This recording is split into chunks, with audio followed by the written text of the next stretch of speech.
नमस्कार दोस्तों, आप सभी का हमारे YouTube चैनल में बहुत बहुत स्वागत है। तो आज हम लोग इस लेक्चर में डिस्कस करने वाले हैं आज के यूपीएससी मेंस क्वेश्चन को, जो हम पर डे के बेसिस पे आपको देते हैं और आपके आंसर राइटिंग प्रैक्टिस करने के लिए आपको कहते हैं। इस लेक्चर में हम लोग करने क्या क्या वाले हैं वो आपको मैं पहले बता देता हूँ। सबसे पहले हम लोग इस क्वेश्चन को डिस्कस करेंगे कि ये क्वेश्चन कौन से फील्ड से है। दूसरा हम लोग ये भी बात बताएंगे कि आंसर जो क्वेश्चन का आंसर है, जो मॉडल आंसर होना चाहिए, उसका स्ट्रक्चर कैसा होगा, उसकी अप्रोच कैसी होगी।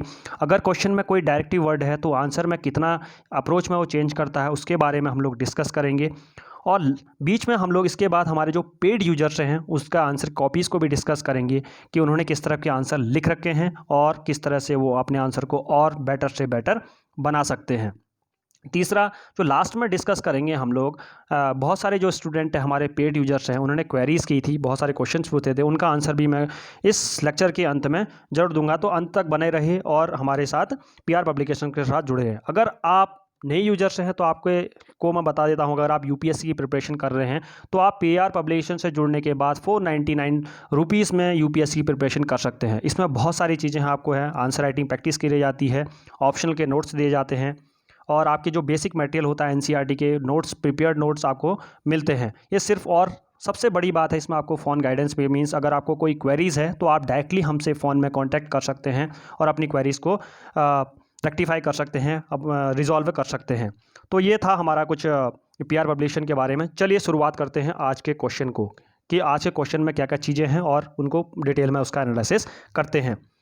आज का क्वेश्चन है, what do you understand by environment sustainability, discuss in what ways industries and government can play roles in ensuring the same. Question बहुत स्ट्रेट फॉरवर्ड क्वेश्चन है। और दूसरी बात है, जो क्वेश्चन है एक साइंस टेक बेस्ड है, तो साइंस टेक बेस्ड क्वेश्चन की क्या अप्रोच रहनी चाहिए उसके बारे में डिटेल में एनालिसिस करते हैं। देखिए, जब भी अगर आप हमारे पुराने यूजर से हैं तो आपने अगर वीडियो देख रखी है पंकज सर की कि जीएस मेंस आंसर राइटिंग को हम लोग लिखते कैसे हैं और कैसी आपकी अप्रोच रहनी चाहिए, क्वेश्चन को किस तरह से ब्रेक किया जाता है, तो आपको पता है कि क्या करना है। बट हमारे जो अगर नए यूजर्स हैं तो मैं उनके विषय बेसिस के हिसाब से मैं आंसर को बताता हूँ। What do you understand by environment sustainability. जब भी आप कोई भी क्वेश्चन पढ़े तो सबसे पहले उसमें कीवर्ड आपने छांटना होता है, कि आपने जो जो कीवर्ड्स होते हैं उनको सबसे पहले आप उसमें से छांट लें। सबसे पहले हमारा कीवर्ड आता है आपका एनवायरमेंट सस्टेनेबिलिटी। तो ये हमारा कीवर्ड है, तो इस कीवर्ड से रिवॉल्व हमारा आंसर पूरा घूमेगा, राइट। मीन्स इसके अकॉर्डिंग ही हमारा आंसर फ्रेम होगा, चैलेंजेस होंगे उसमें, सॉल्यूशंस होंगे, स्टेप टेकन होंगे गवर्नमेंट, मीन्स टोटल जो क्वेश्चन होगा वो फ्रेम हुआ आपका एनवायरमेंट सस्टेनेबिलिटी। सॉरी, अगर मैं क्वेश्चन के दूसरे पार्ट में जाता हूं, discuss in what ways industries and government can play roles in ensuring the same. अब दूसरा जो क्वेश्चन है उसका जो सेकंड पार्ट है, सब पार्ट, उसके बारे में बात की है डिस्कस। डिस्कस एक कीवर्ड है, डायरेक्टिव वर्ड है, जो क्वेश्चन की अप्रोच को चेंज करेगा। क्योंकि कल देखिए, अगर मैं पिछला अगर देखें तो उसमें मेंशन की बात की गई थी, तो मेंशन एक कीवर्ड नहीं है, डायरेक्टिव कीवर्ड नहीं है, वो डायरेक्टली एक सिंपल सा वर्ड्स है। तो यहाँ पर एक डायरेक्टिव वर्ड्स है, अगर यहाँ पर मेंशन होता तो क्वेश्चन की कुछ और अप्रोच होती, उसमें डायरेक्टली आप लिखते कि इंडस्ट्रीज और गवर्नमेंट का क्या रोल होता है। बट यहाँ पर एक डायरेक्टिव कीवर्ड है तो आंसर की अप्रोच भी चेंज होगी। अगर आपको पता है, अगर मेरे पुराने आपने आंसर राइटिंग प्रैक्टिस के वीडियो देख रखी है तो उसमें आप मैंने डायरेक्टिव वर्ड जो डिस्कस है इसको बहुत डिटेल में बता रखा है। तो डायरेक्टिव वर्ड्स में जब भी आपकी अप्रोच रहती है तो उसमें आपने लेमन अप्रोच रखानी पड़ती है और दो या तीन से ज़्यादा डायमेंशंस को कवर करना होता है। मैं यहाँ पर ज़्यादा डिटेल में नहीं बताऊँगा क्योंकि मैंने ऑलरेडी इस चीज़ को डिस्कस किया है। तो दो तीन अप्रोच अब देखते हैं क्वेश्चन के अंदर की तरफ। अब दूसरा जो हमारा जो क्वेश्चन का पार्ट है उसमें आपने बताना है इंडस्ट्रीज़ का रोल बताना है और गवर्नमेंट का रोल बताना है। इन्वायरमेंट सस्टेनेबिलिटी किस तरह से अप्रोच हो करी जा सकती है, कि किस तरह से हम लोग अटेन की जा सकती है। चलिए शुरुआत करते हैं। स्ट्रक्चर ऑफ आंसर, आंसर का स्ट्रक्चर कैसा होना चाहिए, स्ट्रक्चर ऑफ आंसर। तो मैंने उस चीज़ को पॉइंट्स में डिवाइड करना है। तो अपने आंसर को देखें, अभी अपने पास अपना जो आंसर आपने लिख रखा है उसको आप पकड़ें और देखें कि आपने इन चीज़ों को इंक्लूड कर रखा है नहीं कर रखा है। देखिए, इस चीज़ को आप खुद से भी एनालाइज कर सकते हैं, अपने आप की गलतियों को पकड़ सकते हैं। मैं तो एनालाइज पढ़ता ही हूँ, आपके आंसर को देखता हूँ, उसमें से गलतियाँ तो निकालता ही हूँ, हमारे जो पेड यूजर्स हैं। बट जो हमारे नॉन पेड यूजर्स हैं वो किस तरह से कर सकते हैं, देखिए पर डे के बेसिस पे इस चीज़ को मैं बता रहा हूँ। तो आपने क्या करना है, इन पॉइंट्स को देखिए और अपना आंसर अपने सामने रखिए, राइट। तो और इसके साथ मैच करते जाइए, क्या क्या आपने ये जो मैंने ये पॉइंट्स लिख रखे हैं इनको आपने अपने आंसर में इंक्लूड कर रखा है या नहीं कर रखा है, वो आप ज़रूर ध्यान दें। और तो इस तरह से आप अपने आंसर को भी चेक कर सकते हैं घर बैठे। सबसे पहला जो आता है structure of answer, defining of keyword. तो हमारा जो कीवर्ड था आपका इन्वायरमेंट सस्टेनेबिलिटी, अगर आप देखें तो इन्वायरमेंट सस्टेनेबिलिटी हमारा कीवर्ड है। तो आंसर की जो शुरुआत होगी, जो स्टार्टिंग होगी, वो डिफाइन होगी आपकी इन्वायरमेंट सस्टेनेबिलिटी। तो आपने क्या सबसे पहले डिफाइन करना है इंट्रोडक्शन के साथ, इन्वायरमेंट सस्टेनेबिलिटी क्या होती है, राइट। आप देखिए, अगर मैं क्वेश्चन के बारे में बात करूं तो क्वेश्चन ने ज़्यादा कुछ बता नहीं रखा, उसने बोल रखा है इंडस्ट्रीज एंड गवर्नमेंट रोल के बारे में बात कर रखी है। बट एक चीज़ इसमें आपने एडिशन करना है, 250 मार्क्स का है आंसर। तो आपने इसमें देखिए, मैंने बहुत बार बता रखा है कि आप इसमें छोटे छोटे पाई चार्ट्स का यूज़ करें, क्योंकि आपका टाइम बचेगा। और बहुत सारे यूजर्स से मैंने एक चीज़ देखी, उन्होंने आंसर को बहुत छोटा लिख रखा है, 150 वर्ड्स में आंसर को ख़त्म किया। तो ये सही बात नहीं है। आप क्वेश्चन के एंड में देखिए कि क्वेश्चन कितने मार्क्स का है, कितने वर्ड्स का है, ये जरूर ध्यान दें। क्योंकि बहुत सारे यूजर्स का, जो हमारे पेड यूजर्स हैं, उनका आंसर मैंने जब पढ़ा तो उन्होंने आंसर 150 वर्ड्स में भी लिख रखा है। तो इसको अवॉइड करें सर एंड मैम, आप क्वेश्चन को पूरा पढ़ें और क्वेश्चन के अंत में कितने वर्ड्स का है वो ज़रूर ध्यान दें। तो बहुत सारे यूजर्स ने लिख रखा है 250 में, बहुत जो जिन्होंने नहीं लिख रखा वो इस चीज़ को अपने माइंड में फीड कर लें। सबसे पहले हमने डिफाइन कर लिया कीवर्ड को, कीवर्ड क्या होता है उसके बारे में बात कर ली। अब सेकंड पार्ट, उसमें हम लोग एडिशन क्या कर सकते हैं, जो सेकंड स्ट्रक्चर है, जो सेकंड पॉइंट आएगा। और देखिए, इसी तरह से आप अपना आंसर मैच भी करना। बहुत लोगों ने आंसर लिख रखा है, अभी मैं बताऊंगा कि पेड यूजर ने क्या क्या गलतियां कर रखी हैं कि अपना आंसर लिख रखा है बट वो स्ट्रक्चर्ड फॉर्म में नहीं है, मीन्स आगे पीछे कर रखा है, पॉइंट लिख रखे हैं बट वो एक प्रॉपर स्ट्रक्चर जो आंसर का होना चाहिए, एक फ्लो होता है एग्जामिनर जब रीड करता है आपके आंसर को, वो चीज़ मुझे कहीं पर लैग दिखाई देती है आपके आंसर में। तो आप जो जिसने ऐसा कुछ लिख रखा है तो आप इसके साथ मैच करें और आप अपने आंसर को खुद ही रिव्यू कर सकते हैं आप। सेकंड बताना है आपकी पोजीशन ऑफ इंडिया, इंडिया की क्या पोजीशन है इन्वायरमेंट सस्टेनेबिलिटी के बारे में, तो उसको आपने रिव्यू करना है। आपने उसमें देना है एग्जाम्पल देने थे आपने बहुत सारी नेशनल और इंटरनेशनल रिपोर्ट्स, सॉरी यहाँ पर रिपोर्टेड लिख रखा है, ये मिस टाइप हुआ मेरे से। तो इसमें क्या लिखना है आपने, वेरियस नेशनल और इंटरनेशनल रिपोर्ट्स के बारे में लिखना है कि जो बहुत सारी गवर्नमेंट हमारी इंडिया के अंदर है और इंटरनेशनल जो ऑर्गेनाइजेशन है बहुत सारी रिपोर्ट्स पब्लिश करती हैं, उसके बारे में बताना था। इससे आपको इंडिया की पोजीशन पता चलती है और इंडिया ने कितने सारे पैक्ट इसमें साइन कर रखे हैं इन्वायरमेंट से रिलेटेड, राइट। और इन्वायरमेंट सस्टेनेबिलिटी के लिए इंडिया ने क्या क्या काम कर रखा है उसके बारे में बात करनी थी। तीसरा जो पॉइंट आता है हमारा नीड। सबसे पहला देखिए, मैंने कभी भी कहा था डिस्कस वर्ड में अगर बात करूं तो उसमें सबसे पहला जो पार्ट आता है, आपको लेमन लैंग्वेज में चीज़ों को समझाना पड़ता है। दूसरा, आपने 2 या 3 से डायमेंशंस अप्रोच करनी होती है कि आपने 2 या 3 डायमेंशंस में लिखना होता है। तो डायमेंशंस यहाँ पर आपका इकोनॉमिक, सोशल और इन्वायरमेंटल डायमेंशंस की बात नहीं कर रहा हूँ कि मतलब अगर मैं क्वेश्चन के बारे में बात कर रहा हूँ तो वाई, व्हाट, हाउ, इस टाइप से आपको आंसर को लिखना होता है, फ्रेम करना होता है। नीड ऑफ कीवर्ड्स, आप सबसे पहले बात है नीड ऑफ कीवर्ड के बारे में लिख रखा है, तो मतलब मैं यहाँ पर बात कर रहा हूँ आपके इन्वायरमेंट सस्टेनेबिलिटी, इसकी नीड क्या है, तो आपने उस पॉइंट को लिखना है। अगर मैं इसको देखूँ तो सिर्फ एक यूजर के, उसमें हमारे जो पेड यूजर्स हैं उनके आंसर में इस चीज़ को मुझे देखने को मिला, बट उन्होंने स्ट्रक्चर्ड फॉर्म में उनको भी आंसर में इंप्रूवमेंट अभी बताऊंगा लास्ट में। तो नीड ऑफ हमारा इन्वायरमेंट सस्टेनेबिलिटी की नीड क्या है और इंडिया के प्रोस्पेक्टिव में प्लस वर्ड के साथ मिक्स करके आपने 6 से 7 पॉइंट इसमें लिखने थे। अब बात करते हैं क्वेश्चन के दूसरे पार्ट। ये हमारा पहला क्वेश्चन खत्म होता है यहाँ पर कि हमारे को नीड क्यों है और चैलेंजेस इसके अंदर इंक्लूड खुद ब खुद हो जाएंगे। सबसे पहले बात करेंगे, उसके बाद हमारा रोल ऑफ गवर्नमेंट, क्या रोल रहेगा गवर्नमेंट के सामने, उसके बारे में बात करेंगे।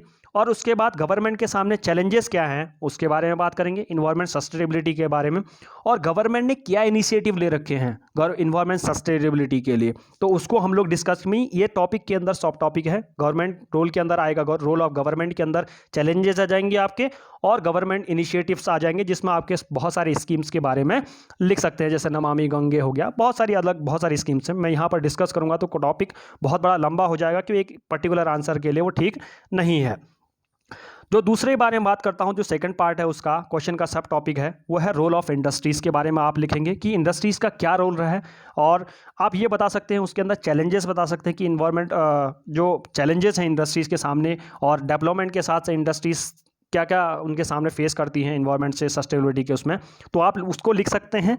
और दूसरा आप इसमें लिख सकते हैं एग्जाम्पल्स को कि जो इंडस्ट्रीज़ हैं उन्होंने क्या क्या इनिशिएटिव ले रखे हैं इन्वायरमेंट सस्टेनेबिलिटी के लिए, राइट। तो आप इस चीज़ को यहाँ पर, आप देखिए यहाँ पर तक क्वेश्चन लगभग आपके 200 मार्क्स का हो जाता है। अब बचते हैं 50 मार्क्स, लगभग 50 वर्ड्स आपके बचते हैं। वो है आपका step to be taken and solution. आपने क्या करना है, role of government plus industries, इन दोनों का कंबाइंड फॉर्म में आपने आंसर को लिखना होता है। मीन जो सॉल्यूशन है कि क्या इंडस्ट्रीज स्टेप ले सकती हैं प्लस गवर्नमेंट क्या स्टेप ले सकती है और अच्छे बेटर इस एनवायरनमेंट की सस्टेनेबिलिटी के लिए, वो आप लिख सकते हैं। और लास्ट में जो कंक्लूजन होगा, आप एक होलिस्टिक के बारे में बात कर सकते हैं, इन्वायरमेंट सस्टेनेबिलिटी एक सस्टेनेबल गोल की तरह आप इसको लिख सकते हैं कि किस तरह से आप इन्वायरमेंट को और अच्छा बना सकते हैं, एक फ्यूचर जनरेशन के लिए हम लोग इन्वायरमेंट को बचा सकते हैं, उसके बारे में आपको लिखना था। अगर आपके पास कोई की फ्रेज है, राइट, जब मैं जिसके बारे में मैं बताता हूं कि आप ज़रूर लिखें उसको, तो एक यूजर्स ने लिखा था, मुझे अच्छा लगा, तो आप भी लिखें, तो आंसर में एक बहुत अच्छी अप्रोच मिल जाती है। इन्वायरमेंट से रिलेटेड भी बहुत सारे इन्वायरमेंट डे के दिन, जैसे उस दिन काफ़ी ज़्यादा कोटेशंस आती हैं इसके बारे में, तो उस चीज़ को आप नोट डाउन कर लें तो और आपको बहुत आंसर में काफ़ी अच्छा आंसर हो जाएगा। तो ये है टोटल स्ट्रक्चर ऑफ आंसर, इस तरह से आपके आंसर होना चाहिए था। तो आप अपने आंसर को मैच किए, क्या ये सारे पॉइंट आपने इंक्लूड कर रखे हैं या नहीं, या इसी तरीके से आपने अपने आंसर को लिखा है या नहीं। तो अगर नहीं लिखा है तो आप खुद ही देख रहे होंगे कि आपने गलतियां कहाँ करी रखी हैं, आप खुद एग्जामिनर बन के अपने आंसर को देख पा रहे होंगे। तो चलिए शुरुआत करते हैं। आज का हमने स्ट्रक्चर ऑफ आंसर क्या होना चाहिए उसके बारे में डिस्कस कर लिया। अब हम लोग डिस्कस करेंगे हमारे जो पेड यूजर्स हैं उन्होंने किस तरह के आंसर लिख रखे हैं और उनको क्या क्या इंप्रूवमेंट करने की आंसर में ज़रूरत है, उसके बारे में डिटेल में एनालिसिस करेंगे। चलिए शुरुआत करते हैं। हमारे सबसे पहले जो हमारे यूजर्स हैं, देखिए डिस्कस करने से पहले मैं आपसे सभी से एक रिक्वेस्ट कर लूँ कि जितने भी हमारे पेड यूजर्स हैं, सर एंड मैम, आप 5 बजे से पहले अपने आंसर को अपलोड कर दीजिए। रिक्वेस्ट है आपसे, क्योंकि मुझे टाइम नहीं मिल पाता, क्योंकि आप जितना आंसर लेट पोस्ट करते हैं तो वीडियो उतनी लेट बनती है, क्योंकि मुझे एनालिसिस पढ़ना पड़ता है आपके आंसर को और मैं आपको एनालाइज करके अच्छे से आपको देख पाता हूँ। तो आप 5 बजे से पहले अपनी आंसर राइटिंग की कॉपी को अपलोड कर दें पेड ग्रुप पे। चलो शुरुआत करते हैं बिना किसी वक्त गवाए। सबसे पहले जो हमारा आंसर आता है वो कशिश जी का आता है। उन्होंने आंसर तो लिख रखा है, काफ़ी फ्लो चार्ट्स का काफ़ी इस्तेमाल किया है, इन्वायरमेंट की डेफिनेशन, कीवर्ड का डेफिनेशन, देखिए स्ट्रक्चर वही रहेगा। अब हम लोग इनका आंसर को एनालिसिस कर रहे हैं।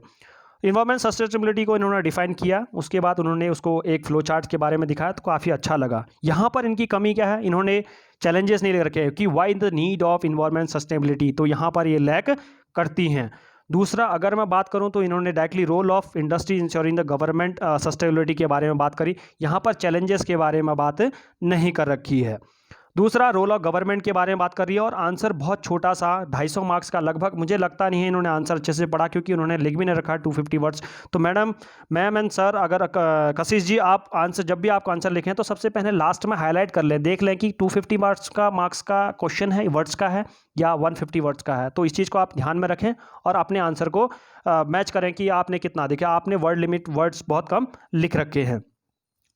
कंक्लूजन बहुत ठीक ठाक सा है, अच्छा कंक्लूजन लिख रखा है, तो मुझे अच्छा लगा। पॉइंट्स आपने लिख रखे हैं, पॉइंट्स भी अच्छे हैं, बट क्या है कि जो स्ट्रक्चर आंसर होना चाहिए उसमें काफ़ी ज़्यादा कमी दिखाई देती है।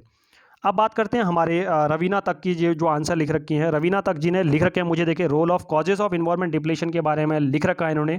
बट मैं रवीना तक जी से मैं ये कहूँगा कि जो आपने पॉइंट्स लिख रखे हैं ये काफ़ी ज़्यादा कॉमन पॉइंट हैं, आपके डिफरेंस नहीं बनाता है। आपने लिख तो रखा है कि इंडिया की जो पोजीशन है, जो आंसर का स्ट्रक्चर होना चाहिए उसके बारे में आपने लिख रखा है, बट ये कॉमन पॉइंट्स हैं। कुछ अच्छे पॉइंट्स और आप लिख सकती थी इस आंसर में, राइट। चैलेंजेस के अंदर और बेटर चैलेंजेस हो सकते थे जो उनके सामने आता है। वाई द नीड, आप देखिए वे फॉरवर्ड इन्होंने सीधे सीधे उसके बाद वे फॉरवर्ड मीन्स ऐसा लगता है कि क्वेश्चन वे फॉर पहले ही खत्म कर दिया। वे फॉरवर्ड आप कभी भी लिखते हैं तो अंत में आता है क्वेश्चन के, सबसे पहले स्टार्टिंग में नहीं आता, तो ये आपकी गलतियां हैं। ये वे फॉरवर्ड मीन्स आपका एक कंक्लूजन है, स्टेप टू बी टेकन है, ये लास्ट के टाइम आता है जब क्वेश्चन की एंडिंग चैलेंजेस आप सब बता देते हैं। तो स्टार्टिंग में आप ये नहीं करेंगे, ये आपकी गलतियाँ हैं। और सब चीज़ है, पॉइंट्स आपने अच्छे लिख रखे हैं, पॉइंट्स में कोई कमी नहीं है, आपने पॉइंट्स बहुत सारे अच्छे इंक्लूड कर रखे हैं, मुझे अच्छे लगे आपके पॉइंट्स। बट आपके आंसर का स्ट्रक्चर ठीक नहीं था, आपने जिस आंसर को लिखना चाहिए और अच्छा बेटर हो सकता था। और दूसरा, आपने गवर्नमेंट और इंडस्ट्रीज़ के स्टेप्स को भी आप कंबाइंड फॉर्म में लिखेंगे तो आपका टाइम सेव होगा। आप अलग अलग करेंगे तो आपका टाइम थोड़ा सा ज़्यादा खाएगा, बट आप कंबाइंड फॉर्म में उस आंसर को लिख सकती थी। आपकी वर्ड लिमिट है अच्छी है और आपने जो एंडिंग कर रखी है वो भी बहुत बढ़िया है। जो की पॉइंट्स हैं आपने उनको हाईलाइट किया है तो बहुत अच्छी बात है। मेरा जो ध्यान जाता है जब पढ़ता हूँ तो मैं आंसर भी, मैं भी ये भी देखता हूँ कि किस यूज़र ने हमारे किस तरह से, जो हमारे पेड यूजर्स हैं उन्होंने हाईलाइट चीज़ें करें या नहीं। क्योंकि देखिए मैं एक एग्जामिनर की तरफ हूँ, आप एक स्टूडेंट की तरफ हैं कि किस देखते हैं हम लोग कि आपने मेरा ध्यान, जैसे अभी कभी भी आंसर पढ़ते हैं हम लोग, तो हमारे अंदर तो पता रहता है कि हमने क्या क्या आंसर में आपके क्वेश्चन में क्या क्या होना चाहिए। तो अगर आपने हाईलाइट किया तो डायरेक्टली हमारी नज़र वहाँ जाती है और हमारा टाइम सेव होता है, और इसका इंप्रेशन आपका अच्छा पड़ता है हमारे पे, और आपके बेटर मार्क्स आपके हो जाते हैं। दूसरा हमारा आता है हमारा अमर सिंह जी का जो क्वेश्चन है, जो लिख रखा है अमर सिंह जी ने, बहुत बढ़िया लिख रखा है इन्होंने। फ्लो चार्ट्स का 250 मार्क्स का, आज इन्होंने मेरी बात यहाँ तक सुनी, इन्होंने देखा, इन्होंने मेरा, मुझे लगता है इन्होंने फ्लो चार्ट्स का इस्तेमाल किया है। 250 मार्क्स का इन्होंने ध्यान दिया इस चीज़ में, तो आज मुझे बहुत बेटर आंसर लगा इनके बारे में। पर अमर सिंह जी, आपसे मैं बात करूंगा कि जो आपका आंसर है उसमें स्ट्रक्चर में देखिए पॉइंट्स आपने लिख रखे हैं, हाईलाइट किया है, बेटर है भाई, मीन्स मुझे कोई कमी नहीं दिखाई दी। कमी बस यही है कि आपने स्ट्रक्चर को लिखना था, इसमें आपने इन्वायरमेंट के बारे में लिखा, उसके इन्वायरमेंट सस्टेनेबिलिटी क्या होती है और why the need of environment sustainability. आपने मेनली इसमें क्या कर रखा है, आपने मिस जो कर रखा है वो है आपने डायरेक्टिव कीवर्ड को मिस कर रखा है। इसमें डायरेक्टिव कीवर्ड्स की क्या हो जाती है कि मांग 2 और 3 जो डायमेंशन से उनको कवर करना होता है, उस चीज़ को आपने मिस किया है। तो वो आप धीरे धीरे आ जाएंगे आपकी, तो आंसर राइटिंग में कोई नहीं है। पॉइंट्स आपने बहुत फ्लो चार्ट का इस्तेमाल किया है, तो मैं जो ऑथर की, जो एग्जामिनर की है, उसकी मोनोटोनी को तोड़ा है आपने, तो आप एक बेटर आंसर बहुत अच्छा लिख रहे हैं। गवर्नमेंट रोल लिख रखे हैं, उसमें आपने वे फॉरवर्ड लिख रखा, इसमें आप चैलेंजेस भी इंक्लूड कर सकते थे, प्लस कंबाइंड फॉर्म में इंडस्ट्रीज़ के स्टेप टू बी टेकन आप लिख सकते थे। तो और सबसे बड़ी बात है अमर सिंह जी का, ये हर बार मुझे आंसर में बहुत, हर बार सरप्राइज करते हैं अच्छे कोटेशन के साथ। Without environmental sustainability, economic stability and social cohesion can not be achieved. इन्होंने लिख रखा काफ़ी बढ़िया, हर बार ये आंसर अपने कोटेशन के साथ, इनके साथ बहुत अच्छा आंसर लिख लें। लास्ट में जब एंडिंग आप किसी कोटेशन के साथ करते हैं, वो भी इन्वायरमेंट से रिलेटेड कोई है, मीन्स जैसा टॉपिक वैसा फ्रेज, तो बहुत बेटर आंसर आपका बन जाता है। आपकी अगर आप आंसर ऊपर आपने डोला डामाडोल आंसर भी लिख रखा और लास्ट में इस तरह से आप एंडिंग करते हैं, तो आपके मीन्स एग्जाम में खुश होकर आपको मार्क्स जरूर देता है। उसके बाद हमारा आता है निवेदिता जी का आता है। इनसे इन्होंने देखा, इनका आंसर मैंने कल भी पढ़ा था, और जिन्होंने बाद में पोस्ट किया, इन्होंने सर कहा कि मेरे आंसर को रिव्यू कीजिए, बट इनसे भी रिक्वेस्ट करूँगा कि आप, इन्होंने टाइम पे आज इन्होंने पोस्ट किया इस आंसर को।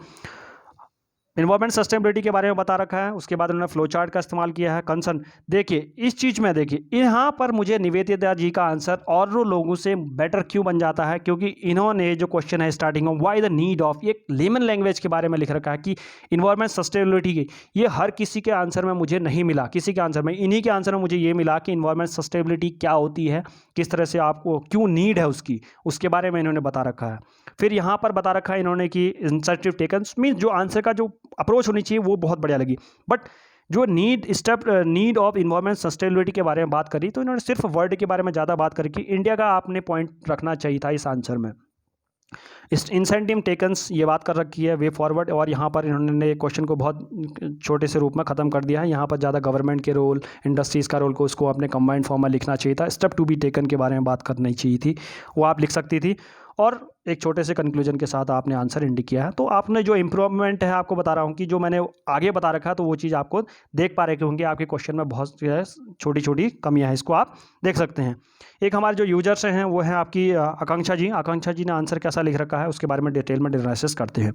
इन्वायरमेंट सस्टेनेबिलिटी को उन्होंने डिफाइन किया है, उसके बाद बात रखें कॉज ऑफ इन्वायरमेंट डिग्रेडेशन, क्या क्या इन्वायरमेंट के कॉजेज़ हैं उसके बारे में इन्होंने बता रखा है, और बात कर रखी है इन्होंने role of government ensuring environment sustainability. तो उन्होंने सबसे पहले इनिशिएटिव है वो आप लिख सकते हैं, उसके बाद इन्होंने चैलेंजेस लिख रखे हैं, चैलेंजेस के बारे में गवर्नमेंट क्या कर सकती है, देखिए स्टेप सबने लिख रखे हैं कि गवर्नमेंट क्या कर सकती है, बट इन्होंने क्या लिख रखा है यहाँ पर चैलेंजेस लिख दे, गवर्नमेंट के सामने क्या क्या चैलेंजेस हैं उनको आपने मिस किया है, तो इस चीज़ को आप ध्यान में जरूर दें। Role of industries environment sustainability, अब इंडस्ट्रीज़ का क्या रोल हो सकता है, उनके सामने क्या क्या चेंजेस हो सकते हैं, और जो आपने स्टेप्स लिख रखे हैं इनको कंबाइंड फॉर्म में आप लिख सकती थी सॉल्यूशन के टर्म में, step to be taken so that environment sustainability can be attend, उसके बारे में आप लिख सकती थी लास्ट में, और आपके आंसर को बेटर है। जो पॉइंट में है कोई कमी नहीं है, आपने हर एक पॉइंट को हाईलाइट किया है। मुझे सबसे अच्छी आंसर की आपकी ये लगती है कि आप पॉइंट्स को हाईलाइट करती हैं, मेरा फोकस वहीं जाता है। जैसे आप अमर सिंह जी का आंसर मैंने देखा, तो उनका भी आंसर बहुत बढ़िया था, वो भी इन्होंने भी इस तरह से ही कुछ किया है। बहुत बढ़िया लगता है मुझे जब कोई आंसर ऐसे अपने पॉइंट्स को हाईलाइट करता है, तो मेरी एग्जामिनर की जो नज़र होती है उसमें चली जाती है, और लास्ट में एंडिंग आपने ठीक ठाक कर रखी है। अब बात करते हैं शंकर जी का। शंकर जी से मैं ये कहूँगा कि इन्होंने डायरेक्टली क्वेश्चन को इन्होंने इन्वायरमेंट सस्टेनेबिलिटी को बता रखा है। उसके बाद रोल ऑफ इंडस्ट्रीज़ का, नो चैलेंजेस, तो स्ट्रक्चर में काफ़ी ज़्यादा कमी दिखाई देती है। मैं शंकर जी से कहूँगा अगर आप इन्होंने आंसर राइटिंग अभी से स्टार्ट कर रखी है तो अच्छी बात है, आपने आंसर लिख रखा है, बट आप अपने आंसर को और इम्प्रूव कीजिए, आप और अच्छा आंसर लिख सकते हैं। पॉइंट में कोई कमी नहीं है, पॉइंट और अच्छे बेटर आप लिख सकते थे, बट अभी आपने अगर स्टार्टिंग कर रखी है तो बहुत बढ़िया आपने आंसर अच्छा लिख रखा है। और इम्प्रूवमेंट आप धीरे धीरे आप आंसर ऐसे ही करते जाएंगे तो आप आंसर में और ज़्यादा इम्प्रूवमेंट होगा। हमारे शिवाजी का है, इसका आंसर मैं देखता हूं तो शिवाजी ने सबसे पहले कोटेशन का इस्तेमाल किया है। देखिए शिवाजी, अब मैं अगर बात करूं तो अगर साइंस और टेक का, ये सभी के लिए है, कभी भी ऐसा क्वेश्चन आता है तो कोटेशन स्टार्टिंग में ना यूज करें, ये बेटर नहीं है। अगर फिलोसफिकल है वहाँ पर आप यूज कर सकते हैं कोटेशन में, या ऐसे राइटिंग में आप स्टार्टिंग में इंट्रोडक्शन पार्ट में दे सकते हैं। साइंस और टेक जो जीएस मेन से है, मेनली आप एंडिंग में कोटेशन के साथ ख़त्म करें, वो ज़्यादा बेटर रहता है। इसके बारे में आपने इन्वायरमेंट सस्टेनेबिलिटी को डिफाइन किया है, और उसके बारे में मेजर ऑफ इंडस्ट्रीज़ के बारे में डायरेक्टली कर रखा है। तो मेन कमियां आपके सभी में, अगर मैं जो कमियां देख रहा हूँ, जो हमारे प्रियंका जी हैं इन्होंने भी ऐसा ही कुछ आंसर लिख रखे हैं, चैलेंजेस लिख रखे हैं, रोल ऑफ इंडस्ट्रीज लिख रखा है इन्होंने, रोल ऑफ गवर्नमेंट लिख रखा है, गवर्नमेंट इनिशिएटिव के बारे में लिखा था, वे फॉरवर्ड लिख रखा है।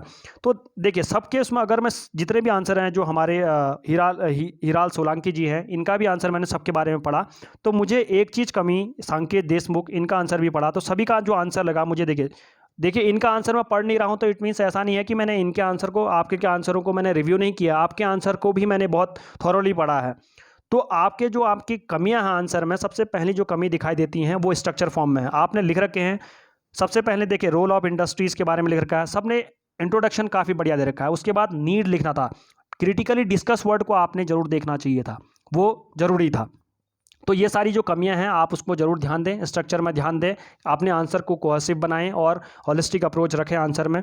और जिस तरह से मैंने आपको बताया है वो चीज़ को आप ध्यान में जरूर रखें। आज की जो पीडीएफ अपने पास रख लें, जो मैं वर्ड फाइल आपके साथ शेयर करूँगा, और अपने आंसर को मैच करें और इसमें उसके अकॉर्डिंग आप अपने आप को इम्प्रूव करें। मुझे आपके आंसर में इंप्रूवमेंट जरूर देखने को मिलेगी विद टाइम, मुझे लगता है कि अगर आपने इन पॉइंट्स को अपने ध्यान दिया तो।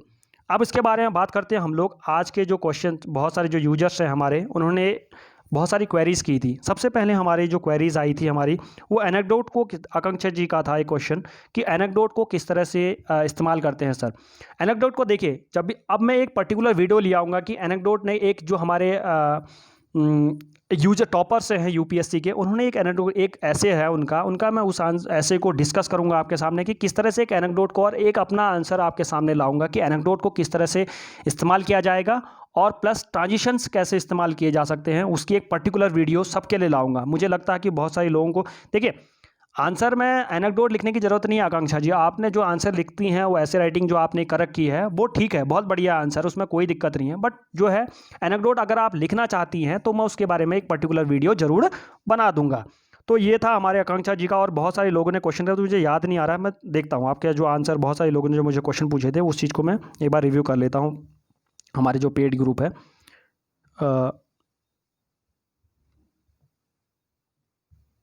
सॉरी फॉर द इंटरप्शन, मैं क्वेश्चन देख लेता हूँ कि लोगों ने बहुत सारे जो क्वेश्चन पूछे थे मुझसे, वो देखना था मुझे। हाँ, फिक्टिशियस सिंड्रोम, देख निवेता जी ने भी सेम क्वेश्चन पूछा है आकांक्षा जी की तरह भी, तो मैं इसके बारे में एक पर्टिकुलर वीडियो बना दूंगा कि एनेक्डोट्स क्या होते हैं, किस तरह से आपको इस्तेमाल करना होता है। देखिए एनेक्डोट के लिए मैं आपको एक चीज़ बता देता हूँ, जब भी आप किसी देख से जो स्टॉक्स देख रही हैं या ट्रेडक्स स्टॉक्स देख रही हैं, अगर आप कभी देखा है तो उसमें स्टोरीज होती हैं, या बहुत सारी स्टोरीज हमारे उसमें आती हैं, हिंदू के पेपर में भी आती हैं अगर आप पढ़ रहे हैं, नहीं तो यूट्यूब में आपको जो स्टॉक्स मिल जाएंगी। तो बहुत सारे जो सक्सेसफुल लोग हैं उनकी अपनी स्टोरीज़ वो आपको शेयर करते हैं, तो उसको आप इंट्रोडक्टरी यूज़ कर सकते हैं कि ये हो सकती है, या फिक्टिशियस स्टोरी जैसे विलेज ऑफ पालमपुर, उसको इस्तेमाल कर सकती है।